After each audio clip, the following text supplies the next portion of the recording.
It's Media Day in Norman. I'm Ryan Aber, joined by Jason Kersey. Jason, the offense has been such a big topic of conversation today at Media Day. Got a chance to talk to Samajh Ryan for the first time since he wasn't down in Big 12 Media Days in Dallas. Got a chance to visit with offensive coordinator Lincoln Riley as well. You've got to start off, though, with the news that Samajh Ryan got banged up a little bit this morning. Yeah, and I don't think it's a big deal. It doesn't sound like it's a very big deal. He's just going to have to miss a couple of days of practice. But certainly anytime, if you're an OU fan, you hear the word Samajh Ryan injured, it's going to concern you a little bit, considering how huge he was last year and how much better he might be this year. So, but it doesn't sound like it's all that serious. I think the bigger question is, how are they going to incorporate running backs into this offense? Yeah, and that's something that Samajh Ryan talked about a little bit, that he'd been catching a whole lot more balls than he did a year ago.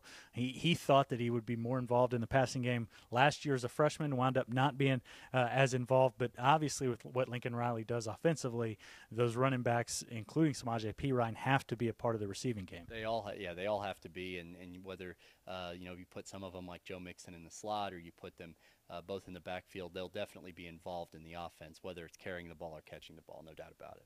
You talked about Joe Mixon. He was a guy who wasn't here today. We didn't get to talk to him, and wasn't at Meet the Sooners Day this morning as well. But certainly, Joe Mixon is a major storyline of this preseason with what he can do on the field, and obviously the redemption from what happened off the field last season. Yeah, this year is obviously going to be huge for Joe Mixon, and I think he does play a big role in how he emerges in this offense.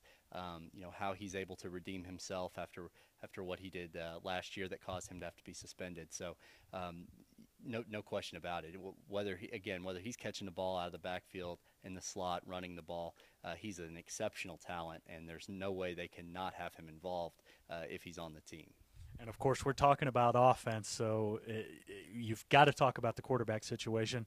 Bob Stoops said that he wasn't really close to naming a starter, said he wants to have one of them separate themselves out, but doesn't see that happening at least soon, and could possibly even go into the season with playing a couple of those guys. I don't think it'll go into the season. I think he says those things. I don't think that it will. I think that they're going to figure it out, and they're probably going to figure it out about a week and a half before the first game, like they always do, and they have a quarterback battle. So, I think that he doesn't really want to answer specific questions about those guys, about who's winning, who's doing better, who's not doing so well.